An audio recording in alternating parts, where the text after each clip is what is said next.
प्रति पहले तो सुप्रीम कोर्ट का हार्दिक आभार करता हूँ। साथ में मगाराम जी बेनीवाल साहब, सरपंच साहब जैसे जागरूक लोगों ने आज लूनी नदी के लिए अपनी आवाज़ उठाई।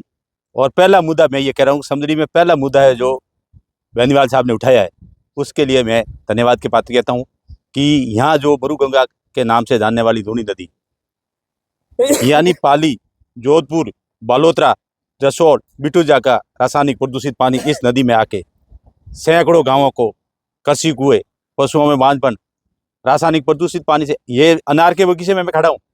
यहाँ जो 2 से 4 अरब की जो अनार जाती है पूरे देश में, इस अनार के बगीचे 2027 तक नष्ट हो जाएंगे सारे, जो रासायनिक प्रदूषित पानी से किसान अपने खेत की किस्त बैंक को नहीं दे सकेगा।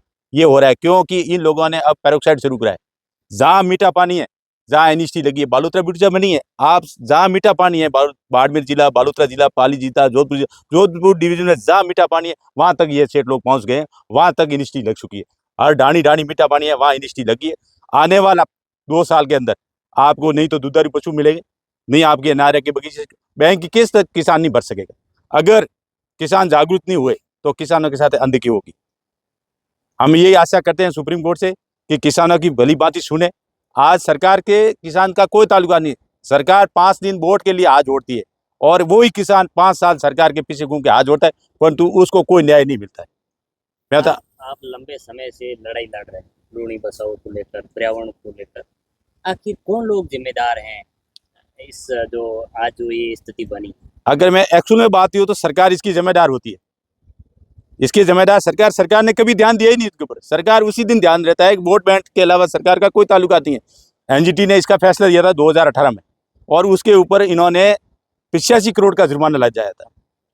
और सरकार ने 30 अरब रुपये इंस्टीट्यूट को संचालित करने के लिए बालोतरा, पाली, जोधपुर को दे दिए, परंतु उसकी ऊपर में धनदाता इस किसान को क्या दिया? कुछ नहीं दिया, जीरो। उसका मुआवजा भी नहीं मिला। आज की तारीख में पानी टीज के नाम में मंथली 25 से 30 करोड़ रुपया पर माह दे रही है सरकार जोधपुर, पाली और बालोतरा को। उसके एवज में किसान को क्या दिया? अगर 30 करोड़ रुपये पर मंथली इस पानी टीटीज के नाम के अगर काम में लिया जाता तो पानी नदी में धरातल पे दिखता नहीं है। एनजीटी ने कहा है पानी वाली इंडस्ट्री राजस्थान में चलनी नहीं चाहिए, धरातल पे एक बूंद पानी आना ही नहीं चाहिए। तो ये पानी कहाँ से आ रहा है? जीरो डिस्चार्ज है। इनको कह रहे हैं कि हम आरओ पानी के वर्षा रोपण करें। कहाँ है पौधे? सारी वनस्पति हमारी जल गई, वन्य जीव सब मर गए, एक पौधा नहीं पनपा। लाखों की तादाद में वर्षारोपण तो वो जल गए। ये क्या करते? कुछ नहीं करते। क्या लगता है आपको, जो जोधरी के हाल हुए थे, वहाँ के जो घर छोड़े गए थे, उनके बच्चे स्कूलों नहीं जा पाए, वहाँ यहाँ तक कि शमशान घाट में उनको ज़मीन नसीब नहीं हुई, सब खेत बर्बाद हो गए, फसलें नष्ट हो गई। क्या लगता है आपको यहाँ भी ये हाल? सरकार के तोतले वादे कह रहे हैं ना, आपने सुना होगा, आपने आके ये बड़ा प्रोजेक्ट कह के अपन कसर भूज में पानी ले जाते हैं। वहां तो सुनी जमीन पड़ी है, क्या धरातल पे पानी नहीं चलेगा? सरकार को दिखता है वहां मेरी खेती खराब हो रही है, तो कसबूज में किसी की खेती नहीं है क्या? सरकार ये तोतला वादा करती है, कुछ नहीं होना है इसे। इनका सही सामान ये है, जितना पैसा टीटीज के नाम पे दिया जा रहा है उतना उपयोग में ले जाए। जैसे प्रदूषण बोर्ड के अधिकारियों का ड्यूटी है वो अपने संभाले। प्रमोद कमेटी का चेयरमैन कौन है? जिला कलेक्टर। अब जिला कलेक्टर की अध्यक्षता में ही 7 करोड़ रुपये मंथली बालोतरा में जिम्मे जा रहे हैं, जोधपुर में जिम्मे जा रहे हैं और पाली में जिम्मे जा। अगर इसको सही तरह से सदुपयोग किया जाए और पानी को टीटेज किया जाए और धरातल पे पानी नहीं छोड़ा जाए तो ये दशा किसानों की नहीं होगी। जब ये मामला संसद के अंदर उठा और कलेक्टेड का वहाँ जिक्र हुआ कि उनके 100 मीटर के दायरे के अंदर ये सारी चीजें हो रही, उसके बाद में कुछ बदलाव हुआ? कलेक्टर तो प्रमोद कमेटी का चेयरमैन है। अगर कलेक्टर ने बात सुनी होती और अपनी ड्यूटी का फर्ज निभाता तो ये पानी नहीं आता।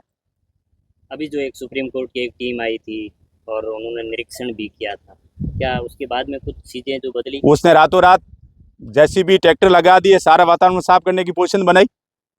मैं आपको कह रहा हूँ, परसों बारिश की आड़ में बालोतरा से पानी छूटा, जसोल से पानी छूटा है। जसोल सीटीपी ट्रस्ट है, इतना पानी छूटा है कि कल शाम तक यहाँ आप रंगीनी पानी देखोगे। अब बारिश के आड़ में पूरा पानी छोड़ दिया उन्होंने, लाखों गैलन। जसोल सीटीपी ट्रस्ट है, जितना पानी आया है मैं आपको कर्नाटक में देख के आया हूँ, आपसे 15 किलोमीटर दूर आए। आज शाम को यहाँ देखना कैसा पानी आएगा। बम्पर पानी आ रहा है। अब देख लो बारिश नहीं है, पानी कहाँ से आया? अब जब बारिश होती है तो ये सारे पहले बैलकोट वाल खुल जाते हैं और इस नदी में कहते हैं, और अधिकारी आएंगे तो कहेगा ये बारिश का पानी। अब प्रदूषण बोर्ड के अधिकारी को लाके आप सैंपल सपक करोगे तो उन्होंने तो प्लांट की जिम्मी हुई है, वो तो लिखेंगे ये बारिश का पानी है, रिपोर्ट में नहीं आता है। आप ये सीधे तौर पे कह रहे हैं कि वो मिली भगत है?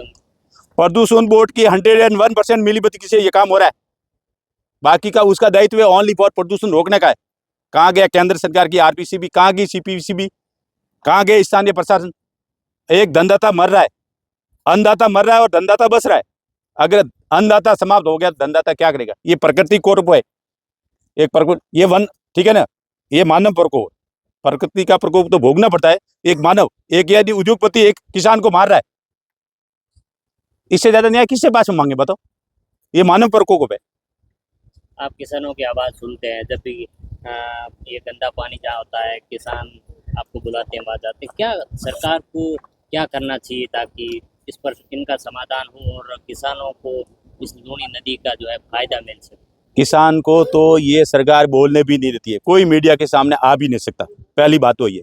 दूसरी बात, अगर किसान को राजनेता सुनता है तो इनके ऊपर तो कभी पाबंदी हो जाती, ये पानी तो देखने को भी नहीं मिलते। और आज भी कोई भी मंत्री है या एमएलए है, एमपी है, अब केंद्र में मंत्री है, अपना किसान का बेटा था, अगर वो शुद्ध बोल लेता तो यहाँ पर पानी रहता ही नहीं ना।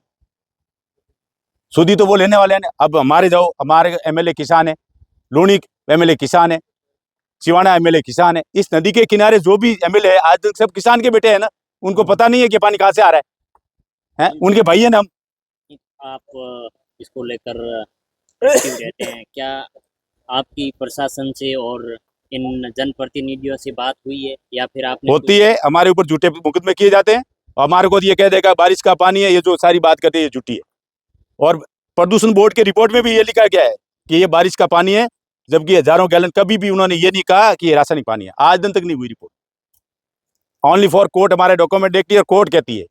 अब तो वो सुप्रीम कोर्ट ने हमारी शिकायतों पे या समितियों की शिकायतों पे मुद्दा उठाया है, तो अब हमें पूरा आश्वासन है कि हमें न्याय मिलेगा। ऐसे में मग्गाराम जी बेनीवाल जो राष्ट्रीय लोकतांत्रिक पार्टी के नेता हैं और लूणी बचाओ अभियान उन्होंने शुरू किया था, आपने भी देखा है और उसी को देखकर आप यहाँ तक। मैंने पहली बार ये इनकी रिपोर्ट प्रोजेक्ट रिपोर्ट में छपी है, मग्गाराम जी का जो बीड़ा उठाया है ना, अबे हमें इतनी खुशी हुई है कि एक दूसरा भाई हमारा तैयार तो हुआ, ठीक है ना। मरु गंगा बचाने के लिए आज सरपंच साहब ने जो बात की है, मैं धन्यवाद देता हूँ। ऐसे नदियों को अगर आगे आएंगे तो आने वाले 5 साल में ये नदी आपको साफ सुथरी दिखेगी ज्यादा, ये मेरा वादा है। यहाँ 2027 में आपके कह रहे हो बड़े बड़े अनार के बगीचे चौपड़ हो जाएंगे, यहाँ का किसान बिल्कुल रोड पे आ जाएगा।